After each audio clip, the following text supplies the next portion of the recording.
Heyo, your friendly neighborhood quarter guy here, and I'm trying a new angle for this one. Well, I usually do it from the couch, but I decided to do it from my lawn chair instead. My rocket lawn chair. Bad joke is bad. Anyway, the deadline has come and passed for the auditions for Top 50 Robot Masters, and now it's time for the big reveal. First, I'd like to give a big thank you to everyone who auditioned, and all your efforts were appreciated. So, Part 1 is going to feature We Dude 83 Rebirth, VGC Utter Spartan, and Skyward Sword 193. For Part 2, it's going to be Curia Wave, Dragon's Denhawk, and Z Murcielago. For Part 3, the guests are going to be Flaming Blue Gamer, The Silvery Rival, and L5 Animations. For Part 4, I am going to be featuring Lupina09, Virtual Boy Ness, and Speedy Man 153. And for the final part, Part 5, I'm going to be featuring Poke Piku, Ty the Nin Gamer, and Benjamin G. Full. So, congratulations to all of you. I will be getting to you with more information on what I need from you and when. So yeah, this is going to be really awesome, and I cannot wait. And also today, the first My 25 Cents Worth user questions. The first one comes from the Fryman14. He asks, would you maybe do a Let's Play of Blaze Blue or any of the Mega Man or Mega Man X games? The thought has crossed my mind at one point or another. However, I can't do it at the moment. For one thing, I've got a laptop and that's not exactly the best for doing Let's Plays, and second, I don't have a capture card.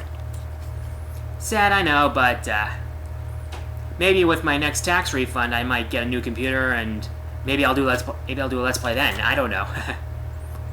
Okay, the next one comes from the One-Winged Angel. He asks, out of all three of the newly announced characters for Chrono Phantasma, Amane, Bullet, and Azrael, which one interests you the most? Let's go through them one by one. First, Amane. He does not appeal to me that much at all.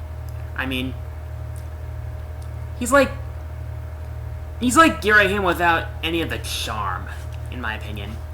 He looks rather flamboyant, and seriously, a special move that transforms your opponent into a young version of themselves? Really? Okay. Next, Bullet. She looks like the kind of character who's really fast and get in some pretty good combos. She looks kind of appealing. Azrael. Oh boy. That guy has badass written all over him. I mean, seriously. He looks almost like a darker counterpart to Bang Shishigami. I mean, that guy looks, well, at least he looks really manly. And I've seen previews of his Astral Heat, and damn. So, long story short, Bullet and Azrael really appeal to me. Amane does not. Next, I'm not sure how to pronounce it. I think it's P. Faccio XX. He asks, have you ever played a relatively unknown game and wished it got more attention? Okay, I'm going to say this now. There are some games I've played that are relatively unknown. One of them would be Arcana Heart 3. It is basically a fighting game which features an anime art style and an all-female cast, which basically screams otaku territory, but it's actually, in my opinion, a very satisfying fighting game. Well, there are some pretty good mechanics in there, like the homing dash, which allows for pretty insane aerial combat, and also the Arcana system, which basically gives you basically you select your character and then you select an Arcana. Both the character and the Arcana have a different set of moves, so we can create a lot of different possibilities, which makes for a lot of fun. Thankfully, I can think of a few other people out there who actually like the game, and it's one of those occasions in which I wish they had a demo of it on the PS Store instead of just the full game. I don't regret getting the game, but also, There's the Boktai series. There are these games for the Game Boy Advance called Boktai. It had a really interesting gimmick. That's all I can call it, a gimmick. It had a solar sensor in the cartridge, which collected levels of sunlight and translated it to in-game energy, like giving your weapon more power. But I think the solar sensor was, as novel as it was actually part of the game's shortcomings. I mean, there were some areas of the game where you absolutely had to have some sunlight. So you really couldn't do it indoors unless you were near a window with sunlight, or you couldn't do it at night. But it was a pretty novel concept, and it'd be nice to see it explored in like another game somewhere.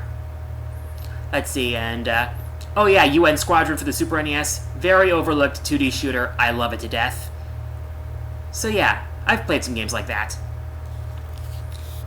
Shy Guy says 0110 asks, what fan base do you hate the most? Call of Duty. For the most part, it's like there are so many Call of Duty raging fanboys that like treat the game like the second coming of Jesus Christ or something. It is not. I am not really a fan of first-person shooters anyway. I haven't played a Call of Duty game myself, but for the most part, the fan base is... Ugh. There are exceptions, like Josh Scorcher and Rabid Luigi. Those are mature Call of Duty fans. I mean, why can't all Call of Duty fans be more like, well, as mature as them? Seriously. So, but also, close second would have to be the Sonic fan base. They are unpleasable. It's like, they always find something wrong every time a new game comes out, whether the game sucks or not. And Sonic Colors and Sonic Generations, those were good. I mean, really. Okay, last user question comes from Card Battler. Do you play Yu-Gi-Oh? Valid question, since I have mentioned Slifer in my collab with Ben, and my outro has Yusei's theme from Yu-Gi-Oh! 5Ds, so I'm gonna say this. I used to play Yu-Gi-Oh! I had been collecting cards since the beginning, and I did have a little success back when I lived in Wisconsin as a player. I won a local tournament with a 6 Samurai deck. Ever since I moved to California, though, well, let's see. Basically, it's 2 reasons why I stopped. One, it was getting a bit expensive on me. And second, I just needed a break from the game because losing so often just got me frustrated. I have been quite a bit competitive, and that's not exactly healthy for the likes of me. But, my Egyptian God cards, both original and tournament legal. So yeah, who knows? I might make a comeback depending on my financial situation at some point. But for now, I'll just stick to this.